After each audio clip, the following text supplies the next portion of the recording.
అందరికీ నమస్కారం. Hello everyone, welcome to సీక్రెట్తో స్నేహం. దేశం ఏదైనా, భాష ఏదైనా, జీవన విధానం ఏదైనా, మతం ఏదైనా కూడా మనందరికీ యూనివర్సల్ లాస్ కొన్ని మన జీవితాన్ని అనునిత్యం నడిపిస్తున్నది లేటెస్ట్గా పరిశోధనలో సైంటిఫిక్గా కూడా నిరూపితం అవుతుంది. అటువంటి సీక్రెట్స్ని ఛేదించే ప్రయత్నమే ఈ series. And once again we're back with hepatologist and spiritual seeker and speaker doctor Kavya. ఇవాళ మనం కర్మ సిద్ధాంతం గురించి మాట్లాడబోతున్నాం. కర్మలంటే ఏదో జన్మలతో ముడిపడి ఉన్న విషయం మాత్రమే కాదు, ఈ జన్మలో కూడా మన కర్మలు అనునిత్యం అక్యుములేట్ చేసుకుంటూ ఉంటాం. వాటికి పరిష్కారం అన్నీ కూడా అవసరం ఉంటూ ఉంటాయి. కాబట్టి వాట్ ఇస్ కర్మ అసలు ఎలా బిల్డ్ అవుతుంది, మన సంకల్పాన్ని పక్కకు తీసేయడం ద్వారా కర్మ నుంచి ఎలా విముక్తురాలు అవ్వచ్చు, ఈ అంశాన్ని మనం మాట్లాడబోతున్నాం. Doctor Kavya, thank you so much. నమస్కారం. చాలామందికి చాలా నచ్చుతున్నాయి ఈ టాపిక్స్, బికాస్ సడన్గా ఒక మ్యాజిక్ ఏదో మన లైఫ్లోనే అవైలబుల్ అనే ఒక ఆపర్చునిటీని ఆఫర్ చేశారు. మీరు అన్నట్టు సీక్రెట్ అవైలబిలిటీ మనం వాళ్ళకి ఇస్తున్నాం ఉంది అని జస్ట్ వీఆర్ లెటింగ్ దెమ్ వాళ్ళలోకి వాళ్ళనే ట్యాప్ చేసే ఐడియా మనం ఇస్తున్నట్టు, which is already there, but just చెప్తున్నాం అంతే. రైట్. సో కర్మ అనగానే మనం యూజువల్లీ నెగటివ్ కానిటేషన్లోనే చెప్తాం, కర్మరా బాబు అని. కరెక్ట్. సో అసలు అది ఎక్కడి నుంచి వచ్చిందో తెలియదు, కానీ కర్మ అంటే మీకు అర్థమయ్యేది ఏంటండి? సో కర్మ అంటే యాక్షన్. ఓకే, జస్ట్ సింపుల్గా చెప్పాలంటే యాక్షన్. సో దాన్ని ఎలాబరేట్ అందరికీ అర్థం అవ్వాలో చెప్పాలంటే కర్మ అంటే ఒక మెమరీ. సో మెమరీ అంటే ఏంటంటే మీకు ఆల్రెడీ తెలిసినది, అది ఫిజికల్ మెమరీయా, మెంటల్ మెమరీయా, ఎమోషనల్ మెమరీయా, ఎనర్జెటిక్ మెమరీయా అనేది మనం ఇప్పుడు మాట్లాడబోతున్నాము. సో ఫర్ ఎగ్జాంపుల్ మెమరీ అంటే ఏంటంటే ఇప్పుడు అన్నీ మనం మూమెంట్లో ఉన్నాయి, మనకు ఆల్రెడీ ఇప్పుడు ఒక 1000 మంది ఉన్నారనుకోండి ఆడియన్స్లో, ఎవరు మీకు తెలీదు, ఒక్క ఫేస్ మాత్రమే మీకు తెలుసు. అవును. సో ఆ 1000 మందిలోకి మనకి కనిపించేది ఆ ఒక్క ఫేసే. కరెక్ట్. సో దట్స్ బికాజ్ మనకు ఆల్రెడీ ఆ ఫేస్తో, ఆ మనిషితో ఫెమిలియారిటీ ముందు ఉండింది కాబట్టి, మనకు అది ముందే తెలుసు కాబట్టి మన కళ్ళకి అది కనిపించింది. కరెక్ట్. సో మనం ఇక్కడ ముందు మాట్లాడుకున్నట్టు మనం తెలుసుకోవాల్సింది ఏంటంటే, మన కళ్ళకి కనిపించేది మాత్రమే ఉంది అని మనం అనుకోకూడదు. Everything is around us energy ద్వారా అని మనం అనుకుంటున్నాం. సో ఇప్పుడు మనం తెలియాల్సుకుంది ఏంటంటే, మన కళ్ళకి ఏదైతే కనిపిస్తుందో, ఏదైతే ఫెమిలియర్గా ఉందో అది మాత్రమే కనిపిస్తుంది. బట్ ఏదైతే యాక్చువల్గా ఉందో అది కనిపించదు. So karma doesn't let you see what is there, it let you see only what you know. అది ఫస్ట్ మనం తెలుసుకోవాలి. సో ఒక విధంగా చెప్తే it's a trance or hypnotic, it's a state of morbid, ఏం చెప్పాలి, ఒక విధమైన it is a case of morbidity. అంటే ఇప్పుడు ఒక మనిషి అవేర్గా ఉన్నా కూడా కంప్లీట్గా కాన్షియస్గా ఉన్నాడంటే ఏంటి, బ్రతికుండటం. అలా కాన్షియస్గా ఉంటూనే అన్కాన్షియస్గా ఉండటం అది. సో బ్రతికుంటూనే బ్రతికి లేకుండా ఉండటం అంటే ఒక ప్యాటర్న్ని మనం ఖచ్చితంగా ఫాలో అవుతున్నాం. ఎందుకు అంటే అది మన సెల్ మెమరీలో ఉండిపోయింది కాబట్టి. ఇప్పుడు ఫర్ ఎగ్జాంపుల్ చెప్తాను అనుకోండి, ఇప్పుడు మెమరీ అంటే ఏంటి, ఇప్పుడు మనం రోజు ఒక కైండ్ ఆఫ్ ఆహారం తీసుకుంటున్నాం. అది ఏదైనా అవ్వచ్చు, ఒక్కొక్కరు ఒక్కొక్క కైండ్ ఆఫ్ ఆహారం తీసుకుంటారు. సడన్గా మనము యుఎస్కి వెళ్ళో, కొరియాకి వెళ్ళో, అప్ నార్త్కి వెళ్ళామనుకోండి, ఆహారం అనేది మారుతుంది. ఆహారం మారినప్పుడు కొంతమందికి అది నచ్చదు. అది ఎందుకు అంటే మీ టంగ్లో ఉన్న మెమరీ అది. సో మీరు అర్థం చేసుకోవాల్సింది ఏంటంటే, మెమరీ అనేది జస్ట్ బ్రెయిన్లో ఉండేదే కాదు, మీ entire being is made of energy. కాబట్టి మీ entire being is made of memory. So మీరు ఏదైనా ఓన్లీ ఫెమిలియారిటీని కోరుకుంటారు కాబట్టి మీకు ఆ పార్ట్ ఆఫ్ ఫుడ్ నచ్చదు. కానీ ఒకవేళ మీరు ఆ రియాక్షన్ అనేది మీరు మార్చుకున్నారనుకోండి, ప్రాబబ్లీ కొత్తది మనం ట్రై చేద్దాము అన్న ఒక థాట్ మార్చుకున్నాం అనుకోండి, ఆ కర్మ నుంచి మనం బయటకు వచ్చినట్టు. బేసికలీ ఒక ప్యాటర్న్ మనం ఫాలో అవ్వకుండా మనమంటూ అవేర్నెస్తో ఉంటూ, కాన్షియస్గా ఉంటూ, అంటే బేసిక్లీ అవేర్గా వెరీ యాక్టివ్గా ఈ మూమెంట్లో ఉన్నామనుకోండి, మనం ఆ పర్టికులర్ కర్మాని మనం ఫాలో అవ్వనట్టు. అది అర్థమైంది. కరెక్ట్. అంటే basically you're following the design and not the pattern. Correct. Basically ఏ డిజైన్ అయితే ఉందో మనం అదే ఇదే అయి ఉంటుందిలే, మనం చూసినా చూడకపోయినా మన సీడ్ అయ్యి ఉంది కాబట్టి అదే అని మనం నమ్ముకుంటూ మనం అది ఫాలో అయిపోతున్నాం. For example me grand mother వాళ్ళ గ్రాండ్ మదర్ వాళ్ళ గ్రాండ్ మదర్ వాళ్ళ గ్రాండ్ మదర్ వాళ్ళ గ్రాండ్ మదర్ని మీరు చూసారా? చూడలేదు. కానీ ఆవిడ కళ్ళు మీలో ఉన్నాయి అని అంటారు. అంటే ఎవరన్నా అన్నారనుకోండి, అంటే ఏంటి, దట్స్ అ మెమరీ. అవును. That's a memory of that person imprinted in you. Correct. దీని మీనింగ్ ఏంటంటే మెమరీ అనేది తరతరాలుగా మీలో ఉండిపోతుంది. అవును. ఓకే, సో ఆ పర్సన్ నుంచి ఈ పర్సన్, అది ఇర్రెస్పెక్టివ్ ఆఫ్ ఎనీ బయస్ అండి. It is there in you అని అంటున్నారంటే అది ఓన్లీ కళ్ళు కాదు, కళ్ళు మేబీ సేమ్గా ఉన్నాయేమో, ముక్కు మేబీ సేమ్గా ఉందేమో, but it is there in every cell. Correct. So మీరు ఆ సెల్లో ప్యాటర్న్స్లో కర్మ ఉంది అని మీరు ఒక్కసారి బిలీవ్ చేయటం స్టార్ట్ చేశారనుకోండి, మీరు అది బ్రేక్ చేయటం స్టార్ట్ చేస్తారు. So that is what is repetitive. So కాన్షియస్గా మన జీవితంలో అయ్యే పరిణామాలకి మూలం ఏమిటి అని మనం తెలుసుకోవడం, దాని నుంచి బ్రేక్ అయ్యి బయటికి వచ్చే ఇది. కానీ అంతా కూడా భగవంతుడికి మనం ఆపాదిస్తూ ఉంటాం, లేదు ఏ దైవానికో లేకపోతే సృష్టికో అన్నీ ఆపాదిస్తుంటాం కదా. మరి ఇది క్లాష్ అవ్వదా మీరు చెప్తున్న పాయింట్తో? సో క్లాష్ ఎందుకు? బేసిక్లీ ఇది కూడా సృష్టి అనేదే మనకి ఇప్పుడు ఎవరన్నా ఎల్కేజీలో ఉన్నారనుకోండి, ఎల్కేజీ నుంచి యూకేజీకి వెళ్ళాలి, యూకేజీ నుంచి ఫస్ట్ స్టాండర్డ్కి వెళ్ళాలి, ఫస్ట్ స్టాండర్డ్ నుంచి సెకండ్ స్టాండర్డ్కి వెళ్ళాలి. అందరూ యూకేజీ నుంచి 10th వెళ్ళిపోలేరు. సో మన సృష్టి ఇది. సో మనం ఈ కర్మ ప్యాటర్న్స్ బ్రేక్ చేసుకుంటూ పోవడం అనేది మన లెర్నింగ్ ప్రాసెస్. మన లెర్నింగ్ బేసికలీ కర్మ అనేది మీ లైఫ్లో వచ్చింది ఒక ఆపర్చునిటీ. మీరు దాని గురించి అవేర్ అయ్యారు అంటే ఒక ఆపర్చునిటీగా తీసుకోవాలి. ఎందుకు అంటే మీరు అది బ్రేక్ చేసి, అంటే it is trying to teach your lesson. Basically ఒక కర్మ అనేది మీ లైఫ్లో వచ్చిందంటే it is trying to teach your lesson. మీరు ఆ లెసన్ లెర్న్ చేయకుండా అబ్బా నాకు ఎందుకు అయింది, అబ్బా నాకే ఎందుకు అవుతుంది, అసలు నా లైఫ్ ఇంతే, నేను ఇంతే ఉన్నాను, నాది ఇంతే అంటే మీరు దాని చుట్టూ తిరుగుతూ లైఫ్ అసలు మీకేం టీచ్ చేయాలి అనుకుంటుందో మీరు లెర్న్ చేయకుండా you are following into the trauma అది. సో మీరు అసలు లైఫ్ లెసన్ టీచ్ చేద్దాం అనుకుంటుంది, ఆ లెసన్ ఏంటి అనేది మీరు లెర్న్ చేసుకోండి. కర్మ వచ్చిందంటే అమ్మయ్యా మనం ఇందులోంచి లెర్న్ చేసుకొని నెక్స్ట్ టైం మనం రిపీట్ చెయ్యొద్దు. సో మనం అనుకున్నట్టు లాస్ట్ ఎపిసోడ్లో ప్యాటర్న్స్ రిపీట్ అవుతున్నాయి అని అనుకుంటాం చూడండి, మనం లెర్న్ చేయట్లేదు. రైట్. ఒక ఆపర్చునిటీ లైఫ్ ఇస్తోంది in the form of an action తీసుకోండి అని. మనం అది తీసుకున్నాం అనుకోండి in the form of different reaction. మనకు తెలిసిన రియాక్షన్సే ఇవ్వకుండా, అలవాటైపోయిన మెమరీతో ఉన్న రియాక్షన్స్ ఇవ్వకుండా అవేర్గా కాన్షియస్గా ఆ సిచ్యువేషన్కి తగ్గట్టుగా మనం రియాక్షన్ ఇచ్చామనుకోండి, we will actually break it. So instead of reacting, creation. Correct. Create your new response. Basically you create your own reality అనేది it is true. Correct. So అయితే మరి ఒక ఎగ్జాంపుల్తో చెప్దాం. ఇప్పుడు మీరు చెప్పిన ఈ క్రమం ఏదైతే ఉందో, గెటింగ్ అవేర్, ఆబ్వియస్లీ కొంచెం అన్ప్లెజెంట్ ఇన్సిడెంట్ జరిగినప్పుడే మనం ఇలా చూస్తాం దాన్ని. కరెక్ట్. ఇప్పుడు సడన్గా వచ్చి ఒక ₹1 ఎవరైనా ఇస్తే దీన్ని బ్రేక్ చేద్దాం ప్యాటర్న్, రెస్పాన్స్ మార్చుకుని నేను నో చెప్తా అనుకోం కదా. Correct. So obviously only for unpleasant incidents, ఒక రిలేషన్షిప్ ఫెయిలియర్ కావచ్చు, లేదు ఇంకేదో సెట్ బ్యాక్స్ వచ్చాయి లైఫ్లో, ఎవరో ఏదో అన్నారు, మాటికి మాటలు పడ్డం, ఇలాంటి వాటిలోనే అంటుంటారు. కరెక్ట్. సో ఇప్పుడు మనం ఇందులో తెలుసుకోవాల్సింది ఏంటంటే మనం బ్యాడ్ని మాత్రమే ఎక్కువ హైలైటెడ్గా ఎక్స్ప్రెస్ చేస్తాము, అడ్రస్ చేస్తాము. గుడ్ అనేది ఆటోమేటిక్గా నా లైఫ్లో అయిపోతుంది అని అనుకుంటాము.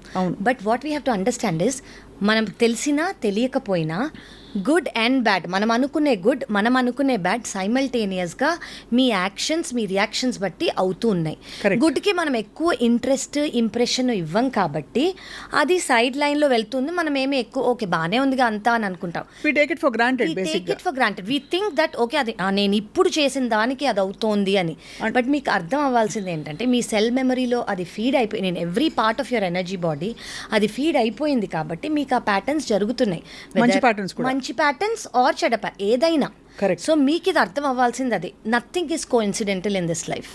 Everything is already happening because of your earlier memory. అది మనం తెలుసుకోవాలి. సో ఆ మెమరీ అనేది ఏంటి, మనం దాన్ని కరెక్ట్ వేలో ఎలా యూజ్ చేసుకుంటామో దాన్ని బ్రేక్ చేసుకోగలిగితే we go to the highest, అంటే we go to the abundance level అండి. Abundance in the form of health, abundance in the form of finances, abundance in the form of relationships, abundance in the form of enlightenment. అంటే when you get enlightenment, what else do you need? Imagine if you know how to just proceed through this life. అప్పుడు అన్ని meaningless అవుతాయి. Because ఒకటి కావాలి అనే వాంఛ lack నుంచి వస్తుంది. It doesn't come out of a need or it doesn't come. So exactly ఇప్పుడు కర్మ అనేది కూడా మీరు చెప్పినందుకు, కర్మ ఎప్పుడు వస్తుంది అంటే ఇప్పుడు మనం ఈ మెటీరియల్ వరల్డ్, ఈ ఫిజికల్ వరల్డ్లో ఉన్నందుకు మనందరికీ ఒక డిజైర్ అనేది ఉంటుంది. ఆ డిజైర్ని ఫుల్ఫిల్ చేసుకోవడానికి మనం ఒక యాక్షన్ అనుకుంటాము. ఈ యాక్షన్ చేయడానికి మనం ఒక పాత్ క్రియేట్ చేసుకుంటాము. ఈ పాత్ ఎలాంటి పాత్, అదే మన action. So whether you are going the right, అంటే right in your own way, there is no అంటే డిక్టేటెడ్ టర్మ్స్ లేవు, నువ్వు ఇలాగే చేయాలి, నువ్వు అలాగే చేయాలని లేవు. నీ కాన్షియస్నెస్కి నీకు ఇది కరెక్ట్గా అనిపిస్తోంది అంటే you're creating a good memory, good karma. నీ కాన్షియస్నెస్కి ఇది తప్పుగా అనిపిస్తోంది అంటే you're creating a bad memory and a bad karma because of its own consequences. అంటే మీరు చేసిన విధానం బట్టి ఒక కాన్సిక్వెన్స్ అనేది వస్తుంది, ఆ కాన్సిక్వెన్స్ని బట్టి మీ మెమరీ ఫామ్ అవుతుంది. సో మీరు నెక్స్ట్ టైం మళ్ళీ అది చేయాలంటే మీకు ఇది మెమరీస్లో స్టోర్ అయిపోయి ఉంది కాబట్టి మీరు అది చేయడానికో చేయకపోవడానికో సంకోచిస్తారనమాట. So that is how patterns are formed. Right. So ఇప్పుడు ఆల్రెడీ కొంత కర్మలు తెలియని స్థితిలో ఇన్కర్ చేసేసాం. కరెక్ట్. అక్యుములేట్ అయిపోయాయి. అవును. సో ఈ క్షణం నుంచి సపోజ్ ఎవరైనా ఓకే నాకు ఇక్కడ నుంచి కర్మ విముక్తురాల్ని కావాలి అనుకుంటున్నాను అంటే all my actions are not mine but I choose to dedicate it to the highest good of all అని ఒక డిసెంగేజ్మెంట్కి వచ్చేస్తాం. కరెక్ట్. అప్పుడు ఏం జరుగుతుంది? సో మీరు అసలు ఫస్ట్ ఆ అవేర్నెస్కి రావటం, నేను అనేది ఒకటి ప్యాటర్న్ అన్నో ఫాలో అవుతున్నానో లేదా నేను కర్మ అనేది ఇలా ఉంది, నేను దాన్ని ఇలా చేద్దాం అనుకుంటున్నాను, నేను నా హయ్యెస్ట్ గుడ్కి ఏది మంచిదో అది ఇప్పుడు నేను సరెండర్ అవుతానని అనుకున్నా, that it self is a beautiful first step towards it. So మీరు ఒక్కసారి సరెండర్ అయ్యారనుకోండి, దాని మీనింగ్ ఏంటంటే మీరు ఒక ప్యాటర్న్ అనేది ఫాలో అవ్వకుండా ఉంటారు. మీ సిచ్యువేషన్స్కి మీ కాన్సిక్వెన్సెస్ అనేవి వేరేగా మారిపోతాయి ఆటోమేటిక్గా.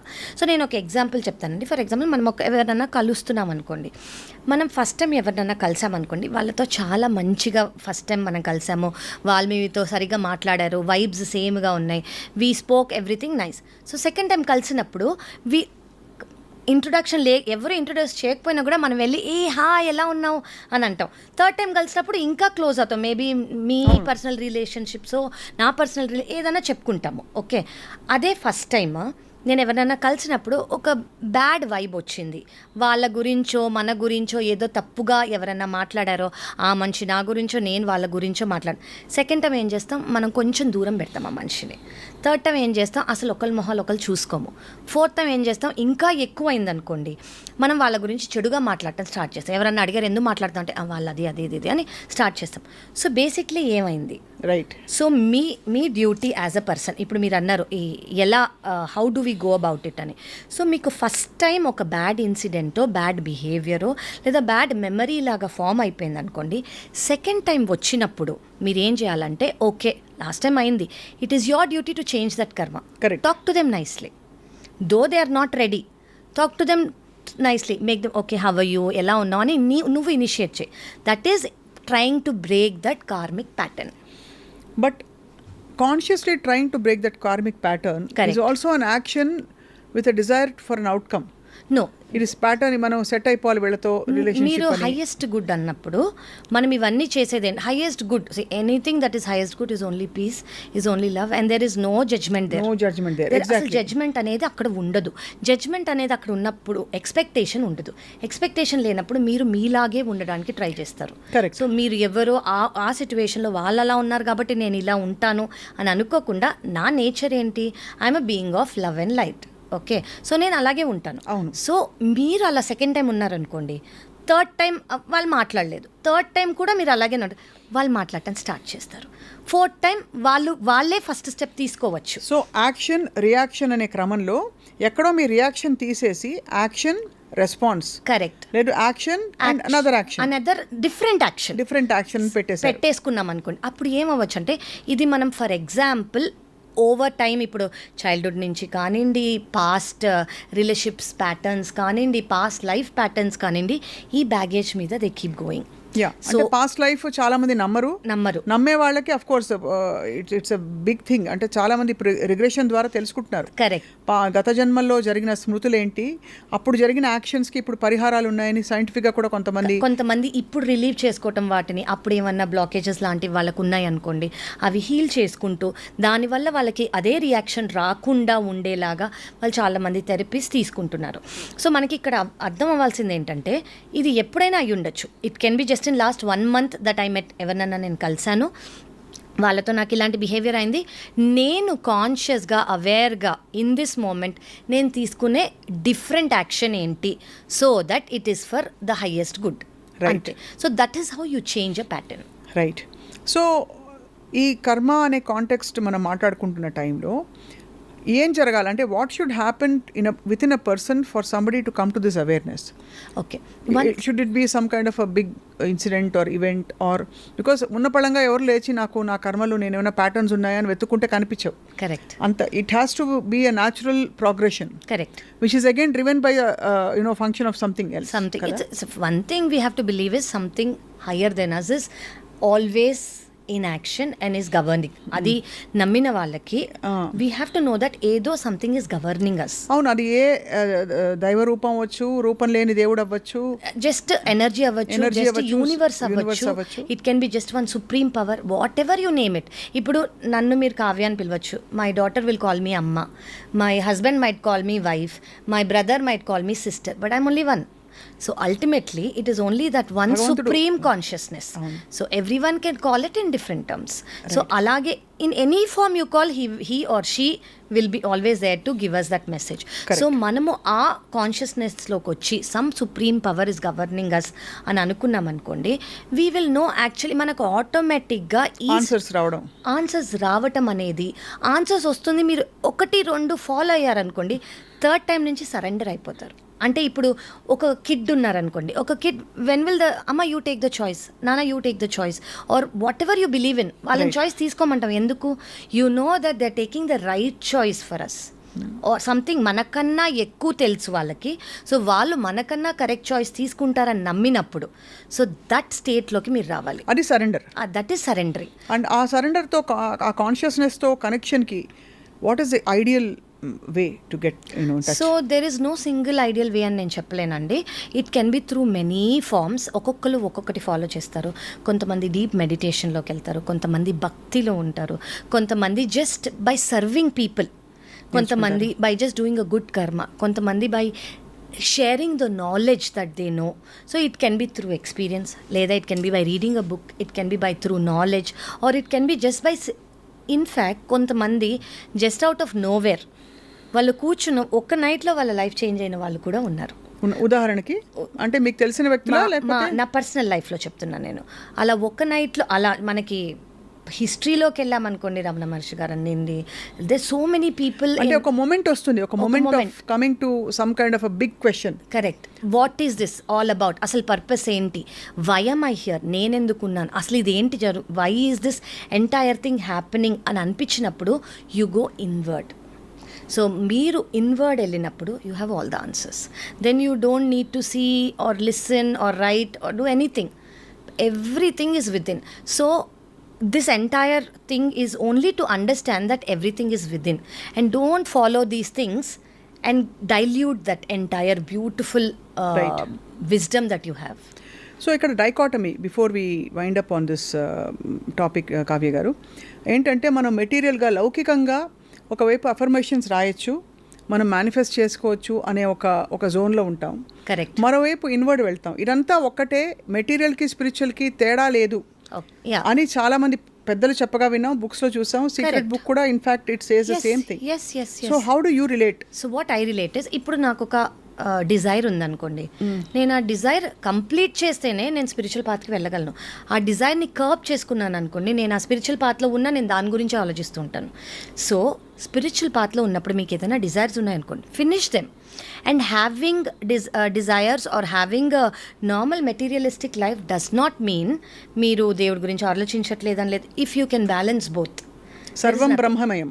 ఎగ్జాక్ట్లీ. మీరు ఒక మనిషిలో దేవుణ్ణి చూసుకోవచ్చు, మీరు ఒక పనిలో దేవుణ్ణి చూసుకోవచ్చు. అంటే మీరు చేసే పనిలో, ఈవెన్ యువర్ డైలీ థింగ్, మీ జాబే అనుకోండి, అందులో ఇఫ్ యూర్ సీయింగ్ గాడ్, మీరు ఎవరికైనా అన్నం పెడుతున్నారు, అందులో you see God. So whatever you're doing, మీ యాక్ట్లో కూడా you can see God. So it doesn't mean you have to go somewhere, do something, అప్పుడే మనం ఈ మార్గంలో ఉన్నట్టు అని కాదు. మనం అన్నీ చేస్తూ, మనకి ఏం కావాలో అది చేస్తూ, మనం కొన్ని విషెస్ అనేవి చాలామందికి చాలా డీప్ రూట్. ఇప్పుడు ఎవరినో చూసి నేను వాళ్ళలా అవ్వాలి, ఎవరినో చూసి నేను ఇంత నాకు కూడా ఉంటే బాగుండు, ఎవరినో చూసి నా ఫ్యామిలీకి ఇంత అయితే మేము కూడా బాగుంటామేమో, అలా చాలా కోరికలు ఉంటాయి. సో అవన్నీ తీర్చుకోవటం ఈజ్ నాట్ సెల్ఫిష్నెస్. ఇన్ఫ్యాక్ట్ అవి ఫినిష్ చేసుకోను, లేదా అవి అవుతూను మీరు గ్రాటిట్యూడ్తో, అంటే థ్యాంక్ యూ సో మచ్ మీరు నాకు ఇది ఇస్తున్నారు అని మీరు చేసే సర్వీస్లో కానివ్వండి, మీరు చేసే ప్రతి యాక్షన్లో కూడా you can think of God. అది. సో ప్రతి కర్మని భగవంతునికి అర్పిస్తూ కరెక్ట్. ప్రతి కారణం అంటే ప్రతి చర్యకి భగవంతుడే కారణం అని మనసా వాచా కర్మణ అంటే కంప్లీట్గా నమ్మాలి. అక్కడి నుంచి కర్మ విముక్తులు అవుతాం. Correct. When you attribute every action of yours to God. So దీనికి ఒక ఇది చెప్తానండి నేను ఇప్పుడు. You have to believe that ఏదైనా మంచి జరిగినా దేవుడి వల్లే, ఏదైనా చెడు జరిగినా యూ షుడ్ నో దాట్ ఒక కారణం ఉంది. ఆ కారణం ఏంటో మనకు తర్వాత తెలుస్తుంది. But just wait with patience. Maybe అది మీ మంచికే అని మీరు అర్థం చేసుకున్నారనుకోండి, దెర్ ఈజ్ నథింగ్ లైక్. అప్పుడు మీకు ప్రాబ్లమ్స్ అవ్వకుండా ఉండవు. ప్రాబ్లమ్స్ అవుతాయి, బట్ మీరు సరెండర్ అయినప్పుడు మీకు ఆ ప్రాబ్లంలా కనిపించకుండా మీరు ఆ ప్రాబ్లం కన్నా హయ్యర్ అయిపోతారు. You will become so strong that problem చాలా చిన్నదిగా కనిపిస్తుంది మీకు. Problems will always be there, but because we're in this physical life, but you will become bigger than that. చాలా బ్యూటిఫుల్గా ఉంది డాక్టర్ కావ్య. చాలా ఆలోచింపచేసే విషయాలు చెప్పారు ఇవాళ. Thank you so much. కర్మల గురించి